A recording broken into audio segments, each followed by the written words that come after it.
God rest his soul, but I think Quincy Jones said music is the melody of the gods. I personally would also add that food is the flavor of the gods. Because for an immigrant, food is one of those things, the flavors, the taste, the aroma, everything that it does to you is one of those ways in which we hold on to who we are. We hold on to our culture. But most importantly, and I think it's the one people don't really notice, is that it helps us feel at home. Like you don't feel like you're far away from home. You're far away from home, but you're just eating and you're just like, gosh, you're at peace with yourself. You feel like you belong. So I interviewed Ozoz about all that, like food as a culture, food as a point of identity, food as a coping mechanism. I think you're going to enjoy this one. And she also shares a couple of recipes you can try out this Christmas. Enjoy.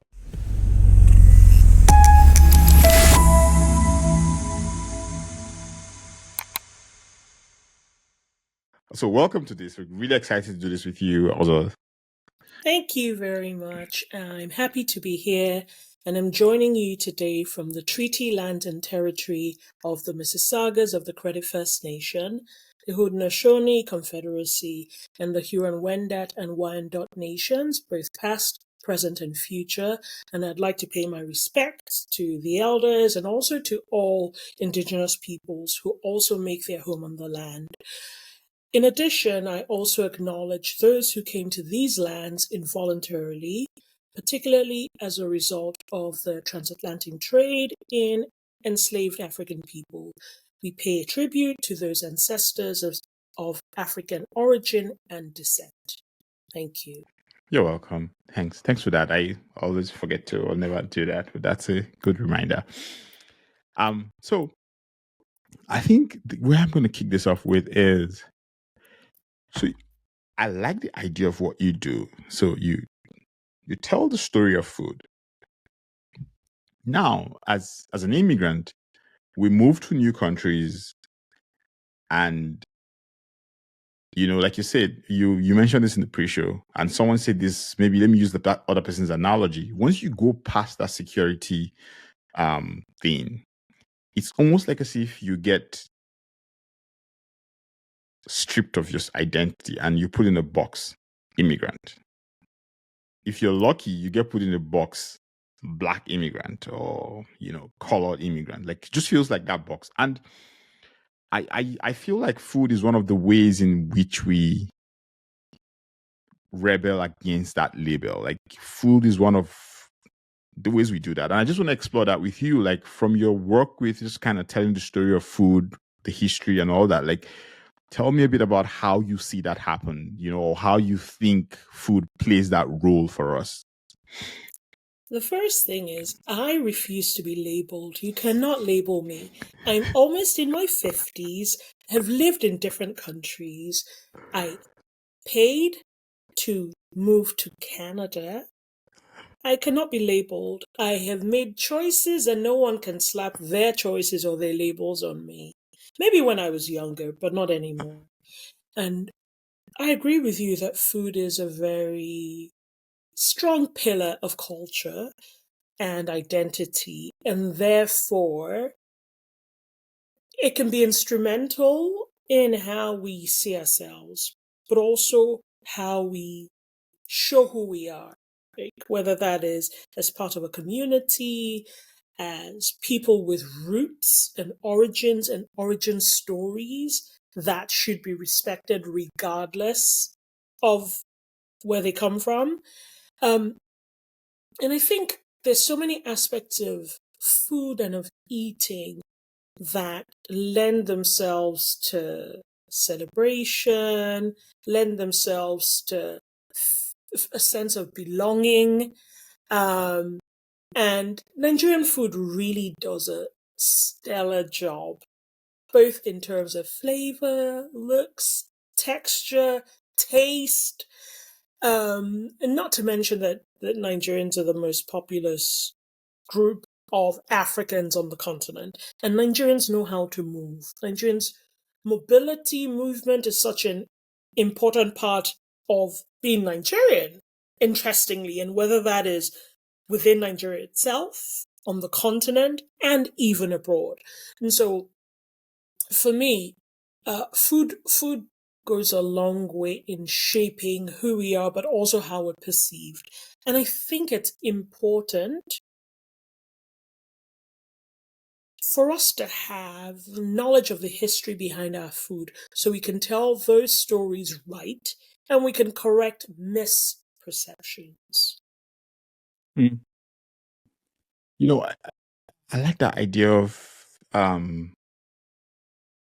correcting misperceptions and just telling the story, because I do feel like sometimes everything gets caught up in a funny argument in our bid to assimilate. I hate that word assimilate. I prefer integration, but I understand when people do that. I get it. But in a bid to just kind of settle into society, we strip away who we are. And maybe when you're much older, it's much easier. But as if you're a young person, you're struggling with identity, you're not, I mean, you probably left Nigeria and you're angry with the fact that, I mean, like when I left Nigeria, I had just lost my mom. I was really pissed with the So country. sorry. Yeah, thanks. I was pissed with the country. She died in the hospital. A policeman had the hand in her death. I was really done with Nigeria. And so you're at a spot where you're like, who am I? Like, who do I really want to be? I mean, I think home calls you back in the end. And so food becomes one of those expressions. But then again, it's just back to that thing of like, how do you kind of keep it? And we'll keep it on food. Like, how do you tell that story if you don't really understand the story? And how do you tell that story if you feel like the place the story is coming from is not worthy of you telling that story? Of course. And first of all, I'm really sorry about your mom, and I pray Thanks. that, the memories that you had with her prior to her passing give you some comfort. But Thank you. Nigeria is a hard country to be from, because even its own people sometimes rebel against you and reject you because of their lack of knowledge. But then they frame it with such confidence, and it turns around as if you are the one who has an issue. But I think that truly there is a sense of safety and security that perhaps being older brings, and a wisdom. But I remember being younger and coming to food in a deeper way. And so this was around 2009. I was living and working in the Netherlands, and I was homesick. I was homesick for Nigerian food.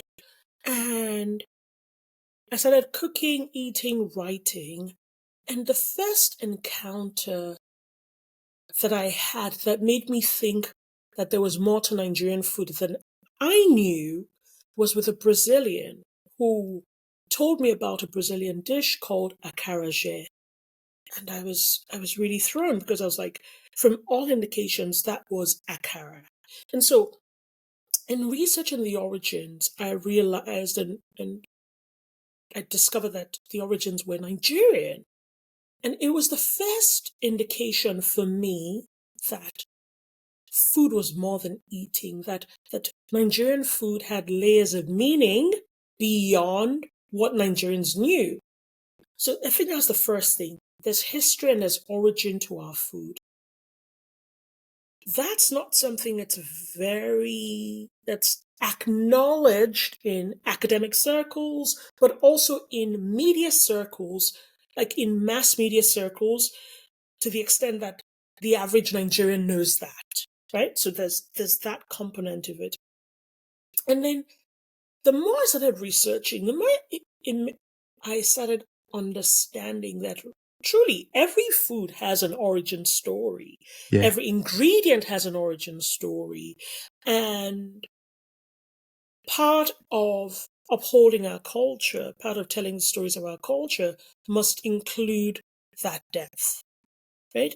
We can't just continue to be surface level. It must include that depth. Nigerians love food. They enjoy food. Nigerians are resistant to change with their food.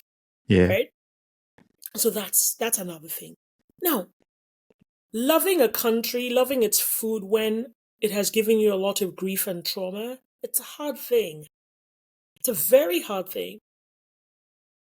But it's a thing of, I have no other country to go to. I have no other country to lay claim to. And also, it's encoded in my genes. This Yeah. thing about being Nigerian, this thing about going online and reading a Nigerian joke and laughing so hard that people are like, "Is this person okay?" Okay. You know, having a Nigerian speak words, and you're like, I don't know if this is prophetic. Like you know, there's a particular cadence, rhythm, understanding, and meaning to Nigerian humor, and like no, there are no other jokes that can give me that deep sense Yeah. of understanding a specific kind of word use, a specific language. I found my people. I may Yeah. not know them by name. They may still abuse me when they are resisting change to my new Nigerian kitchen exploration. Like, I remember once making a dish years ago. I started cooking with agbalumo because my approach to food is very exploratory, and I want to have a full understanding, or I want to have as full an understanding of this ingredient as I possibly can. And so to me, I love agbalumo udara, love it. Yeah. But for me, it always seemed to me like there was more to the fruit than just eating it out of hand. And so I cooked it, I dried it, I tried to do a variety of things with it, including making a dessert. And I remember a very popular Nigerian who's a comedian, and his name begins with K. And, well, an Instagram comedian or social media comedian. And he was like, this one is taking thinking outside the box too far. Oh And wow. I was a bit puzzled because the very idea of culture is something that evolves, Yes. right? And for us to both know, like but it requires a certain amount of knowledge to be able to evolve a thing. And it's often people who are somewhat lacking in either the knowledge or the ability to see the possibilities in things evolving that are often the loudest voices. And I find that a little bit irritating because if you're not capable of doing it, fine. Sit to one side and be a spectator and let people who not only have the capacity to do it, but who are able and willing to share the journey of how we go from a traditional use of an ingredient to a contemporary version. Leave those people. Be okay. You don't have to do it. You don't have to. You may not see the vision, but if you listen, if you let them guide you and show you the step-by-step journey, then you can also learn from that rather than just yapping. And a lot of people who are most resistant to our culture and identity growing are just yappers. Like, sit to one side. I don't have that kind of. I also I'm done with people who refuse to see the possibility and capacity in Nigerian culture, but also in people who are trying their hardest. No one pays me to do half of the things that I do, say, share online. I know how much I have personally invested in my own growth, understanding, and documentation of Nigerian culture and cuisine. Right? So, and I want to say I'm doing it for Nigerians everywhere. No Nigerian has asked me to do it, but I do it for myself, and I do it for my children. I do it for my nieces and nephews, for my family, for my friends. And I do it for this country that has not yet learned how to love its own. I do it Oh because I God, know Nigeria. eventually we will get there. We will get to a point where our country has found its 2 feet, where Yeah. it will welcome us home in terms of physical, mental, emotional safety. So Yeah. until then, we will love it from wherever we are. And this thing you just say now is a really, really interesting thing because I've had multiple conversations with people about how does our food cross over? Because I agree, we struggle to get our food to cross over. I was speaking to Faye a couple of weeks ago, double F Me or something. He lives in the UK, and he gives pretty good stories of how, when he just moved to the UK, you would have like restaurants that then they had all the Nigerian thing. It was peppery, it was spicy, all that. But then your food can't cross that way, and it's kind of linked to what you say about when you understand the meal, or when you understand the why behind the meal, then you start asking yourself, how do I open this meal up to other people? Because that's really that's how culture moves. Culture doesn't move because it holds onto a pillar and goes like, no, this is who I am. No, the world is changing. Like, it's It's mixed though, right? okay. It's mixed though, because there are many elements to this preservation. There are many elements to this crossing over of cultures and cuisines. We cannot deny that racism in food media prevents certain cultures and cuisines from attaining certain levels, or being featured in certain ways, or being described in certain ways as is afforded other cultures and cuisines that perhaps have non-African or non-Black roots. So there's definitely a more institutional issue with the food crossing over. That's on one level, right? Because it's many elements that come together to work to showcase the thing.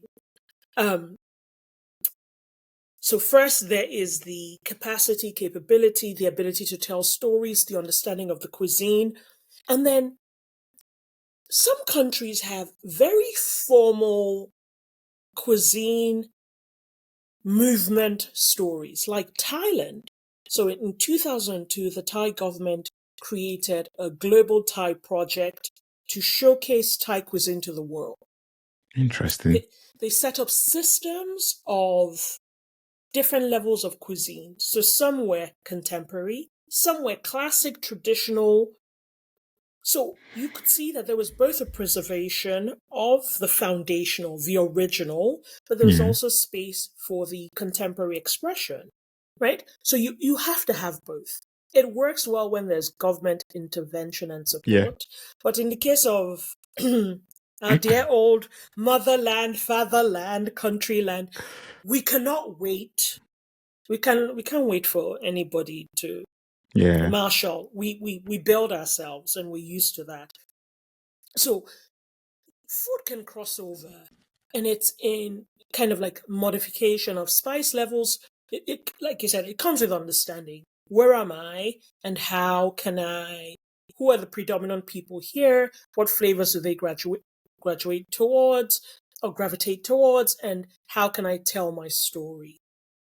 So there's that channel, and there's also the channel of sharing the culture and meaning behind it as well.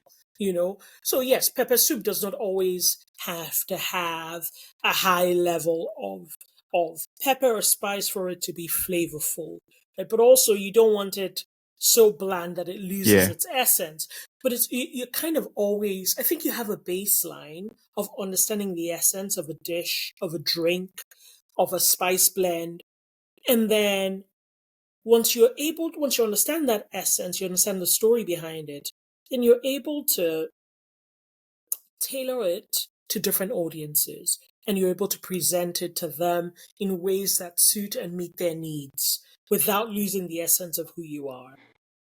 Yeah, I think that's the point. I get that. Like, you mustn't, like, once you understand what it is, then you know what to strip out. Because I hear you on that point about racism and institutionalism and all those things. Like, I hear that, and I those things there. I believe they exist, but I feel like where I usually come from these days is, I'm like, I told someone, you know what? I'm tired of fighting the institutions. I'm tired. Like, I'm done. Like, I can't change anybody. I can't change people. People will decide what they want to decide. What they're not going to stop me from doing is being myself. And what I'm also going to do is, what I'm not going to do is, I'm not going to be I'm tired of being an antagonizer. Like, it's just like, I'm like, you know what? I will make a move, and there's some people who meet me halfway, and that's okay for me. Like, that's really okay for me. And I think what I take from you there is while we're trying to cross over, we must not lose ourselves in the process, because literally the food is a cultural bridge itself. And then once you change the food completely without the essence, then it's no more a cultural bridge anymore. Like, what you've just done It's is just a dish. it's a dish. You've just switched everything up, and you've really messed up what the food is really about. The good thing I'm grateful for is that one person cannot carry Nigerian cuisine or Nigerian culture on their head. You know, it's the work of every single Nigerian, and I'm hoping that collectively that we will do what we can to preserve that, even if people will change the way they eat through time for a variety of reasons. Yeah. But those origin stories, we keep them. We keep them. We keep them. You know, this reminds me of, I think I had them. I forget the name of this Indian dish. I forget the name now. The one that where they put meat and they put rice on top. It's a popular Indian dish. Like, they have, like, every region in India has biryani, one. Biryani, exactly. I had it for the first time in August. I had never eaten it before. And when I was with Nick Nurani, shout out to Nick, amazing fella. He runs Immigrant Network since. I love the guy. And he talked about how the food itself, and he just kind of is kind of tied to what you're saying. He's like, why he gave me the meal, and he told me the story of the meal and how every single region had changed it. He still was able to tell me the history. Like, the food came through trade. Like, basically, it was people will be going on trade, and I think what they did was, what you just do is, because you put the meat and then you put the rice atop the meat and stuff, and then you go with it, like, because that way it was easier to eat it and stuff like that. And then that became biryani or something. Nick, I hope I'm telling the story right. Forgive me, any Indian who's watching this, But, like, I was just like, and you know what? I never forgot. Like, every time I think about biryani, I remember that story of, like, this is how it came. It was people who were traveling across, traders and stuff, that brought that thing across. And then it's become, I think he said it's from Iran or something. I forget.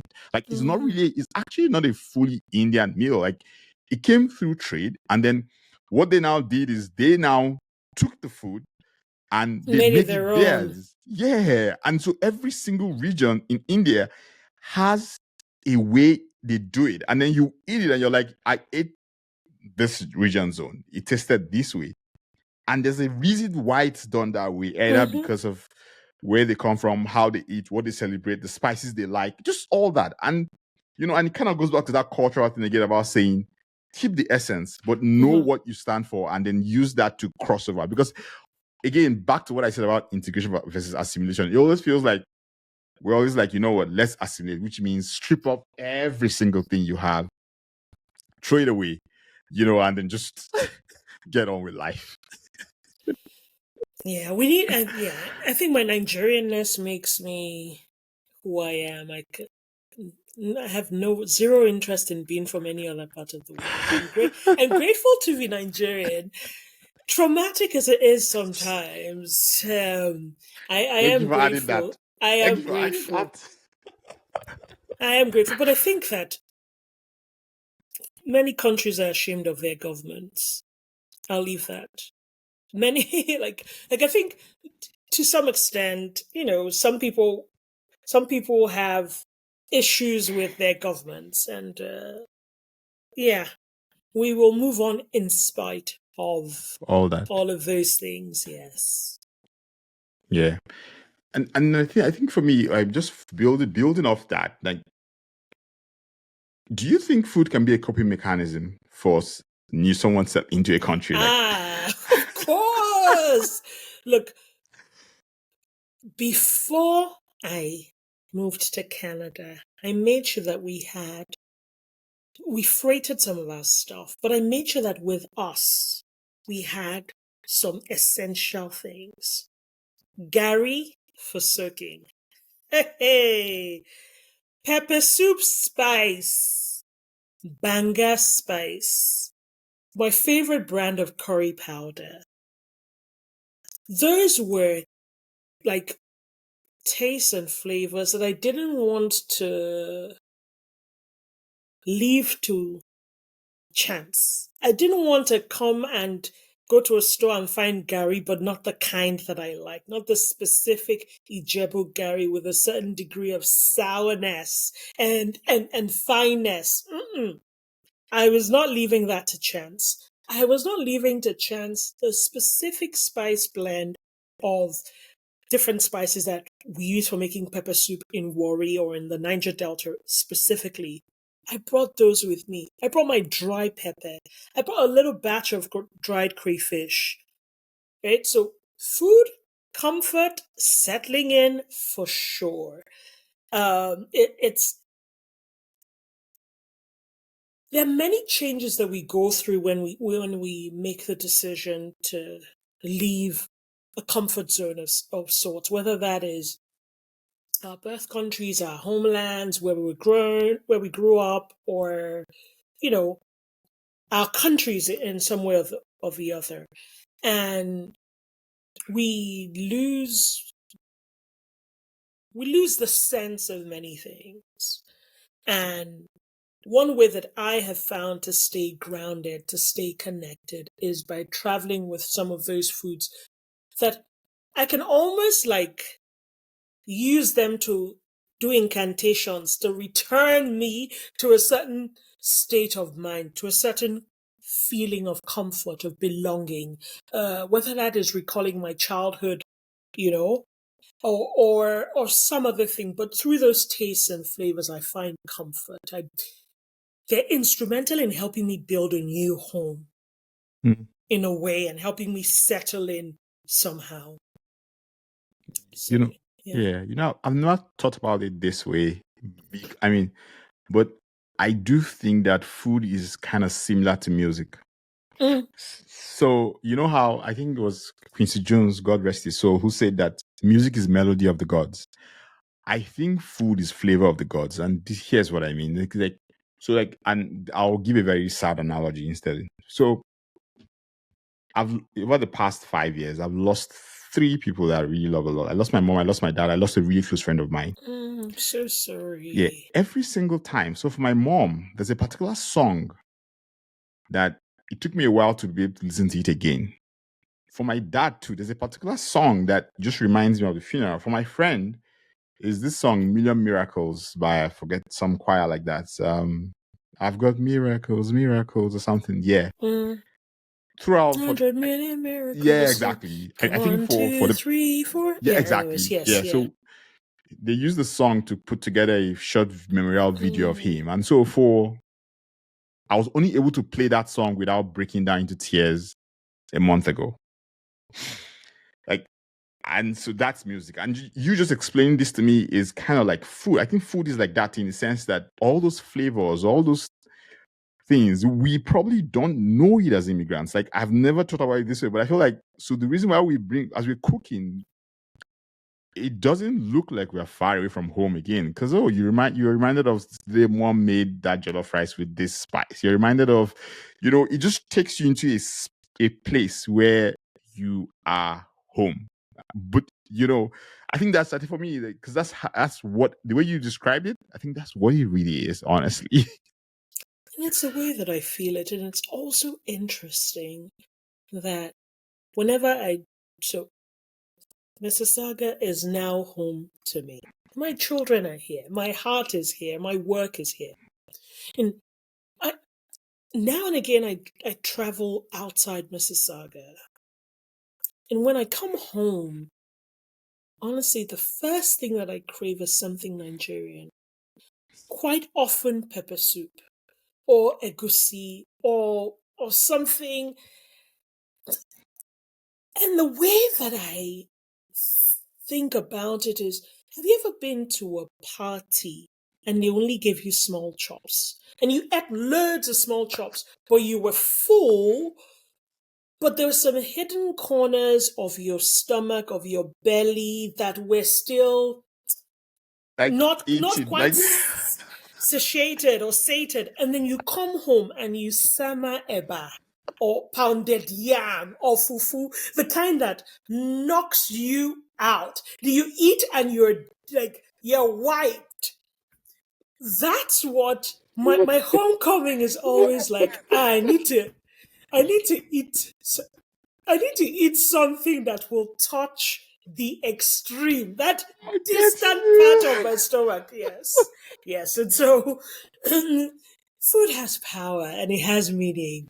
And and I think that we don't need to be ashamed of our cultural foods. Yeah. Whether they have a certain pungent aroma or a stickiness that people don't understand. Like, we don't, like, there's so much comfort, hope, meaning, love, satisfaction in our foods, and we don't need to be ashamed of enjoying them with our fingers, with our hands, like all of it. So, yes. Like I feel like this is a good place to end this, but I want to ask you one favor. Sure. Can you? I'm asking you from all the recorded, the people who are going to listen to this, so we'll keep you accountable to it. Is it Okay. possible to give me your 5 or 6 best recipes, Nigerian recipes that you've explored with? And it'll go live when this also goes live. Can you do that for me? Okay. First of all, I should say that my debut cookbook, Okay. Cool. Chop Chop, Cooking the Food of Nigeria, published by Artisan, Appetite by Random House, Penguin Random House, and Narrative Landscape, will be out in March of 2025. Oh yeah, So I'm calling for that. you'll experience Nigeria through my eyes on the plate, through beautiful photographs, lots of recipes, but also lots of history, culture, and more. Recipes. So this will be a mix of food and drink.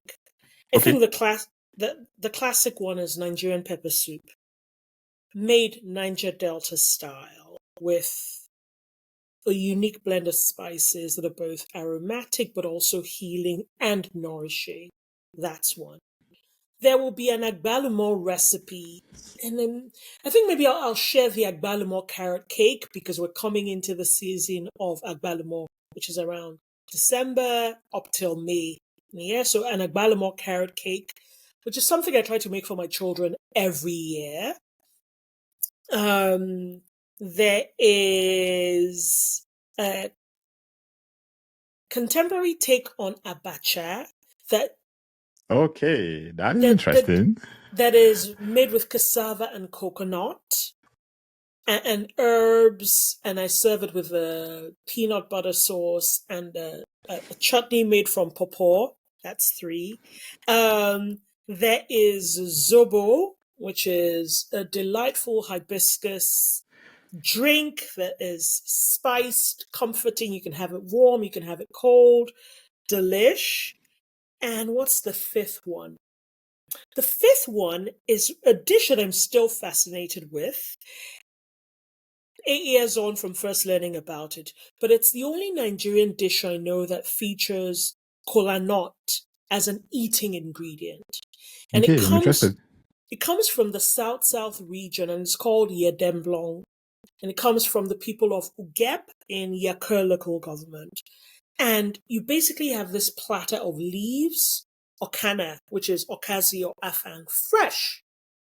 And then you have a series of elements. You have dry fish, you have momo, you have garden eggs, you have kola nut in chunks or in slices. Like, can you imagine? Mind Yeah. blowing. And then you have a pepper sauce that they make with like first press palm oil. So Huh? like that virgin fresh palm oil and a medley of peppers and sometimes onions, but they also toast groundnuts Okay. or ogbono, and then they chop it up. So you have this kind of nutty pepper sauce, and then with the leaves, you make a leaf wrap with the kola nut, with garden egg. Come Then you eat it with on. momo and dry fish. Come It's a on. sensory exploration that is delightful. But also, I think it shows that as much as at least it showed me that as much as I thought I knew a lot about Nigerian cuisine, there's still a lot Yeah. to discover. Because kola nut in a dish, Yeah, huh? like I have never, honestly, like I if you ask me today, tell me about kola, I'll tell you. We break it. I break it down. And we use it to do libations in the Yes, village, and then precisely. you can treat because they say it Precisely. helps. You know, that's all that. That's all I think about when you think about kola nut.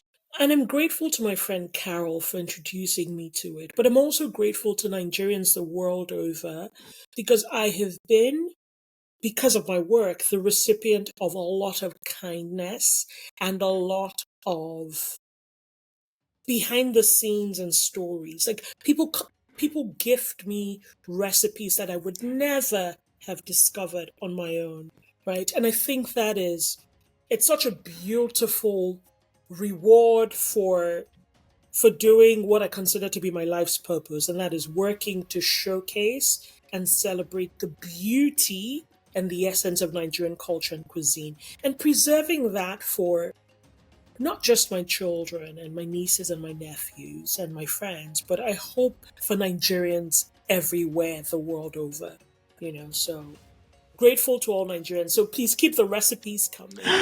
Keep telling me about this weird and wonderful things that I can get excited about and get my teeth stuck into.